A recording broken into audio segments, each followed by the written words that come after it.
Welcome back mga soy.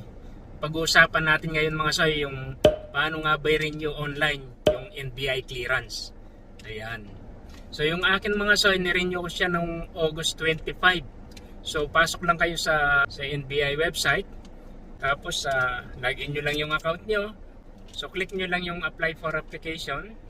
Tapos lagay nyo lang dun yung ID type, passport. Tapos yung passport number. Tapos submit nyo yun mga soy. Tapos meron doon pipili kayo ng branch kung saan nyo siya pipikapin mga soy. Pipiliin nyo lang kung anong branch nyo siya pipikapin mga soy. Tsaka yung date kung kailan nyo siya gustong pikapin.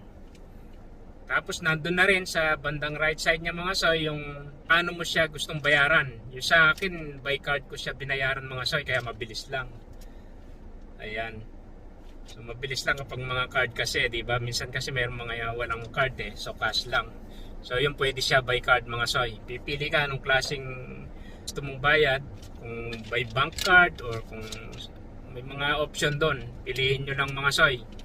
So yung sa akin mga soy, September 4 ko siya ni-schedule mga soy.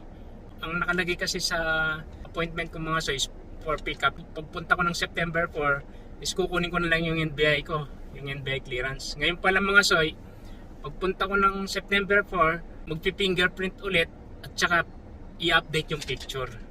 Tapos magbibigay sila ng schedule for pick up. So September 18 yung nakuha kong schedule mga soy. Nakiusap ako, sabi ko hindi ba pwedeng bago mag September 15 kasi ang flight ko pabalik ng Dubai mga soy is September 16. So 15 is Friday yata yun. So sabi nila is kinuha yung number ko tapos i-message daw ako. Kaso hindi na nagawang nag-message mga soy, hindi man ako in-update kung pwede o hindi hanggang sa nakabalik na ako dito. So yun, ang tagal din pala mga soy. Mula September 4, dinecturean pa lang ako tapos fingerprint. Tapos September 18 pa lang siya makukuha. Yung ganun siya katagal mga soy, halos 14 days, di ba?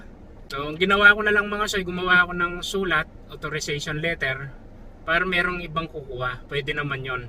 So bigyan mag-authorize ka lang ng kung sinong gusto mong i-authorize. Tapos sila nang kukuha para sa'yo. Kaso gastos na naman yon. Ipapadala na naman via courier papunta sa abroad, di ba? So magastos mga soy.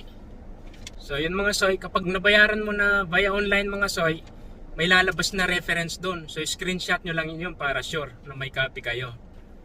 Ay, pwede mo naman din ma-access anytime, pero baka biglang wala kang internet, so at least may record ka na. Ayan, di ba? So 164 lahat yung aking nabayaran mga soy sa renewal. So ganun lang yung aking na-experience sa pag-renew ng NBI clearance mga soy.